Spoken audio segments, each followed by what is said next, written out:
ಸ್ನೇಹಿತರೆ, ನೀವೆಲ್ಲ ನೋಡ್ತಾ ಇರ್ಬೋದು, ಯಾವ ನ್ಯೂಸ್ ಚಾನಲ್ ಆನ್ ಮಾಡಿದ್ರೂ ಕೂಡ ಅಲ್ಲಿ ಬರ್ತಕ್ಕಂಥದ್ದು ಚಲನಚಿತ್ರ ನಟ ದರ್ಶನ್ ರವರ ರೇಣುಕಾ ಸ್ವಾಮಿಯನ್ನು ಕೊಲೆ ಮಾಡಿದ್ದಾರೆ ಅನ್ನೋದ್ರ ಬಗ್ಗೆ ತನಿಖೆ ಆಗ್ತಾಯಿದೆ.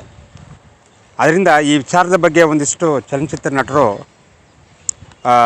ದರ್ಶನ್ ರವರು ಕೊಲೆ ಮಾಡಿದ್ದಾರಾ ಅಥವಾ ಇಲ್ವಾ ಅನ್ನೋದನ್ನು ಧ್ವನಿಗಳ ಮುಖಾಂತರ ನಾನು ವ್ಯಕ್ತಪಡಿಸ್ತಾ ಇದ್ದೀನಿ. ಇದರಲ್ಲಿ ಏನಾದರೂ ಸಣ್ಣ ಪುಟ್ಟ ಲೋಪದೋಷಗಳಿದ್ದರೆ ದಯವಿಟ್ಟು ಕ್ಷಮೆ ಇರಲಿ.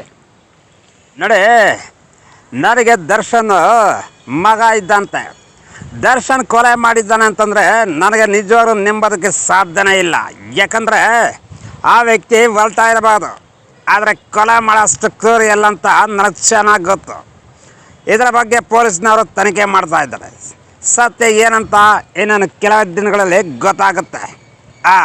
ಆದರೆ ಇನ್ನೊಂದು, ಆದರೆ ನಾನು ಕೇಳ್ತಿರೋದಿಷ್ಟೇ, ದರ್ಶನ್ ಕೊಲೆ ಮಾಡಿದರೆ ಅವನಿಗೆ ಶಿಕ್ಷೆ ಆಗಲಿ, ಕೊಲೆ ಮಾಡಿಲ್ಲ ಅಂತಂದರೆ ಅವ್ರಿಗೆ ಶಿಕ್ಷೆ ಆಗಬಾರ್ದು ಅಂತ ನಾನು ಹೇಳ್ತಾ ಇದ್ದೀನಿ.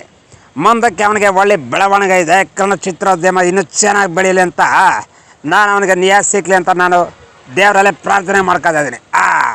ಎಸ್, ಭಾಳ ಸಂತೋಷ ಕಣಯ್ಯ. ಏನು ಸಂತೋಷ? ಯಾವುದು ಸಂತೋಷ ಅಲ್ಲ. ಇವತ್ತು ಕನ್ನಡ ಚಿತ್ರೋದ್ಯಮದಲ್ಲಿ ಯಾವುದೇ ಕೂಡ ಬ್ಯಾನು ಅಂತ ಇದ್ದಾರೆ. ಆದರೆ ಯಾವುದು ಕೂಡ ಬ್ಯಾನ್ ಮಾಡೋಕ್ಕಾಗೋದಿಲ್ಲ. ಯಾಕಂದರೆ ಅವರು ಚಿತ್ರರಂಗಕ್ಕೆ ಒಳ್ಳೊಳ್ಳೆ ಸಿನಿಮಾಗಳನ್ನ ಕೊಟ್ಟಿದ್ದಾರೆ, ಒಳ್ಳೊಳ್ಳೆ ಸಂದೇಶಗಳನ್ನ ಕೊಟ್ಟಿದ್ದಾರೆ. ಅದಕ್ಕೆ ಅವರ ಚಿತ್ರೋದ್ಯಮದಿಂದ ಬ್ಯಾನ್ ಮಾಡೋದಕ್ಕಾಗೋದಿಲ್ಲ. ಅಂದರೆ ದರ್ಶನ್ ಅವರು ಕೊಲೆ ಕೇಸಿನಲ್ಲಿ ಜೈಲಿಗೆ ಹೋಗಿದ್ದಾರೆ. ಅದು ಸತ್ಯತೆ ಹೊರಗಡೆ ಬಂದಾಗ ಎಲ್ರಿಗೂ ಅರ್ಥವಾಗುತ್ತಲ್ವಾ? ನಾವು ನಿಮಗೆ ಸೇರಿಕೊಂಡಿದ್ದಿಲ್ಲ, ನಾವೆಲ್ಲರೂ ಕೂಡ ಅವ್ರು ಬರೋ ತನಕ ಕಾಯೋಣ. ಯಾವುದು ಪೊಲೀಸ್ ಇದೆ, ತನಿಖೆ ಇದೆಲ್ಲ ಮಾಡ್ತಾಯಿದ್ರಿ ಅಲ್ವಾ? ನಾನು ಬರ್ತೀರಿ. ಇವನೇ ಶಂಬೋಲಿಂಗ ನೋಡ್ರಪ್ಪ, ಇವತ್ತು ಯಾವುದೇ ಟಿ ವಿ ಚಾನಲ್ಗಳನ್ನ ತೆಗೆದು ನೋಡಿದ್ರು ಅಲ್ಲಿ ಸ್ವಾಮಿ ಕೊಲೆ ಅಂತಲೇ ಬರ್ತಾ ಇದೆ. ಏನ್ರಪ್ಪ ಇದು?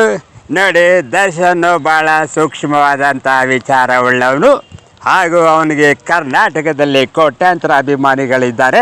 ಹಾಗಾಗಿ ಅವನೇನು ದೊಡ್ಡ ದೇವರು ಅಂತ ನಾನು ಹೇಳ್ತಾ ಇಲ್ಲ. ಆದರೆ ಆ ಪೊಲೀಸ್ನವರು ಇನ್ನೂ ಕೂಡ ತನಿಖೆ ಮಾಡ್ತಾಯಿದ್ದಾರೆ. ಸತ್ಯಾಸತ್ಯತೆ ಏನಿದ್ರೂ ಕೂಡ ಆ ಭಗವಂತನಿಗೆ ಬಿಟ್ಟದ್ದು. ಇನ್ನೇನು ಕೆಲವೇ ದಿನಗಳಲ್ಲಿ ಆತ ನಿರಪರಾಧಿನೋ ಇಲ್ಲ ಅಪರಾಧಿನೋ ಅಂತ ಗೊತ್ತಾಗುತ್ತೆ. ಅಲ್ಲಿ ತನಕ ಸ್ವಲ್ಪ ತಡ್ಕೊಳ್ರಪ್ಪ. ಶಿವನೇ ಶಂಬೋಲಿಂಗ. ನೋಡಿ ಇವತ್ತು ಕನ್ನಡ ಚಿತ್ರೋದ್ಯಮ ಯಾವ ಮಟ್ಟಕ್ಕೆ ಬೆಳೆದಿದೆ ಅಂತಂದರೆ, ಆ ವ್ಯಕ್ತಿ ಏನೇ ತಪ್ಪು ಮಾಡಲಿ, ಏನೇ ಒಂದು ಅಪಕಾರ ಮಾಡಿರಲಿ, ಏನೊಂದು ಇನ್ನಿತರ ಯಾವುದೇ ಒಂದು ವಿಷಯಕ್ಕೆ ಕೋರ್ಟ್ಗಾಗಲಿ ಕಚೇರಿಗಾಗಲಿ ಹೋದಂಥ ಸಂದರ್ಭದಲ್ಲಿ ಆತನನ್ನು ಚಿತ್ರೋದ್ಯಮದಿಂದ ಬ್ಯಾನ್ ಮಾಡ್ತಕ್ಕಂಥದ್ದು ಅದು ಸರಿ ಅಲ್ಲ ಅಂತ ನನಗೆ ಕಾಣಿಸುತ್ತೆ.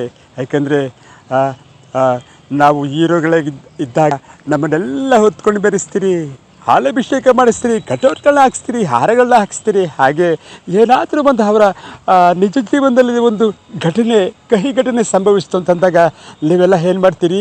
ಆತನನ್ನು ಬ್ಯಾನ್ ಮಾಡಬೇಕು, ಆತನಿಂದ ಚಿತ್ರೋದ್ಯಮದಿಂದ ಹೊರಗಡೆ ಹಾಕಬೇಕು ಅಂತ ಹೇಳ್ತಿರಲ್ಲ. ಇದ್ಯಾವುದು ಸರಿ ಕಾಣ್ತಾ ಇಲ್ಲ. ಹಾಗಾಗಿ ಆತ ನಿಜವಾಗ್ಲೂ ಕೊಲೆಗಾರನಾಗಿದ್ದರೆ, ನಿಜವಾಗ್ಲೂ ತಪ್ಪು ಮಾಡಿದರೆ ಆ ಭಗವಂತ ಕೊಡ್ತಾನೆ ಶಿಕ್ಷೆ. ಈ ಅಂತೆ ದೊಡ್ಡ ಪ್ರಭಾವ ಆಗಿರಲಿ, ಎಷ್ಟೇ VIP ಆಗಿರಲಿ, ಅವರು ಕಾನೂನಿನ ಈ ಒಂದು ಕಟ್ಟಳೆಯಿಂದ ಯಾರು ಕೂಡ ತಪ್ಪಿಸ್ಕೊಳ್ಳೋದಕ್ಕಾಗೋದಿಲ್ಲ. ಹಾಗಾದರೆ ಏನಾದರೂ ತಪ್ಪಿಸ್ಕೋಬೇಕಾಗಿದ್ದರೆ ಆ ಭಗವಂತ ಒಬ್ಬನಿಂದ ಮಾತ್ರ ಸಾಧ್ಯ. ಹಾಗಾಗಿ ನನ್ನ ಅಭಿಮಾನಿ ದೇವರುಗಳೇ, ಸ್ವಲ್ಪ ಇಲ್ಲೇನು ಪೊಲೀಸ್ ತನಿಖೆ ನಡೀತಾ ಇದೆ.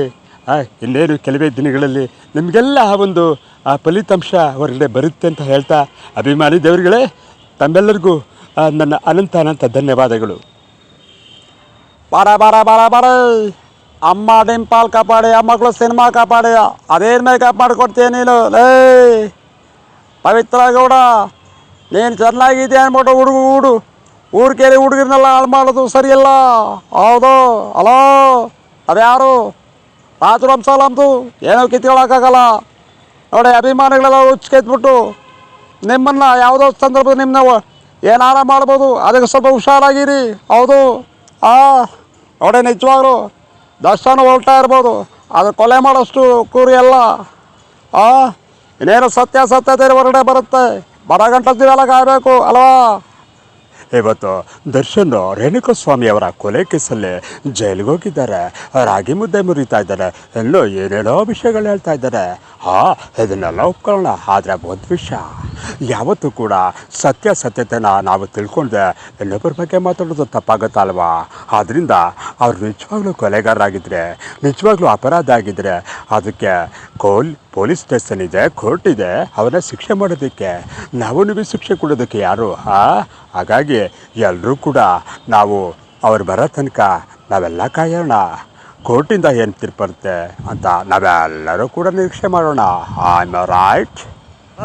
ಭಾಳ ಸಂತೋಷ ಆಗುತ್ತೆ ಅಂತ ನಾನು ಯಾವತ್ತೂ ಕೂಡ ಹೇಳೋಕ್ಕಾಗಲ್ಲ. ಯಾಕಂದ್ರೆ ಇವತ್ತು ನೋಡಿ, ದರ್ಶನ್ ಕೊಲೆ ಮಾಡಿದ್ದಾರೆ ಅಂತ ನೀವೆಲ್ಲ ಹೇಳ್ತಾ ಇದ್ದೀರಿ, ನಿಜ. ಆದರೆ ಆ ವ್ಯಕ್ತಿ ಕೊಲೆ ಮಾಡುವಂಥಕ್ಕೆ ಯಾವತ್ತೂ ಬಂದಿಲ್ಲ, ಅದನ್ನು ನೋಡಿಲ್ಲ. ಆದರೆ ಆತ ಎಷ್ಟೇ ಹೊರತಾಗಿದ್ರು ಕೂಡ ಅದೇ ರೀತಿ ಜನಸ್ಪಂದನೆಯಲ್ಲಿ ಒಳ್ಳೊಳ್ಳೆ ಕೆಲಸ ಕಾರ್ಯಗಳನ್ನ ಮಾಡ್ತಾಯಿದ್ದಾರೆ. ಆದರೆ ಭಗವಂತ ಅವ್ನಿಗೆ ಒಳ್ಳೇದು ಮಾಡಲಿ. ಯಾಕೆ ಈ ಥರ ಆಗ್ತು ಅಂತ ನನಗೆ ಗೊತ್ತಾಗ್ತಾ ಇಲ್ಲ. ಇದ್ರ ಬಗ್ಗೆ ಪೊಲೀಸ್ನವರು ತನಿಖೆ ಮಾಡ್ತಾಯಿದ್ದಾರೆ. ಸತ್ಯತೆ ಬಗ್ಗೆ ಇನ್ನೇನು ಕೆಲವೇ ದಿನಗಳಲ್ಲಿ ನಿಮಗೆಲ್ಲ ಗೊತ್ತಾಗುತ್ತೆ. ನಮ್ಮ ಕನ್ನಡ ಚಿತ್ರೋದ್ಯಮ ಬೆಳಿಬೇಕು, ಕನ್ನಡ ಇಂಡಸ್ಟ್ರಿ ಬೆಳಿಬೇಕು ಅಂತ ಅವರು ಅವ್ರದ್ದೇ ಆದಂಥ ಒಂದು ಕೊಡುಗೆ ಕೊಟ್ಟಿದ್ದಾರೆ. ಅವ್ರು ಕೊಲೆ ಮಾಡಿದರೆ ನಿಜವಾಗೂ ಶಿಕ್ಷೆ ಆಗಲಿ, ಕೊಲೆ ಮಾಡಿಲ್ಲ ಅಂದ್ರೆ ನಿರಪರಾಧದಿಂದ ಹೊರಗಡೆ ಬರಲಿ ಅಂತ ನಾನು ಕೇಳ್ಕೊತಾ ಇದ್ದೀನಿ. ಎಲ್ಲರಿಗೂ ನಮಸ್ಕಾರ. ಬರಲಾ?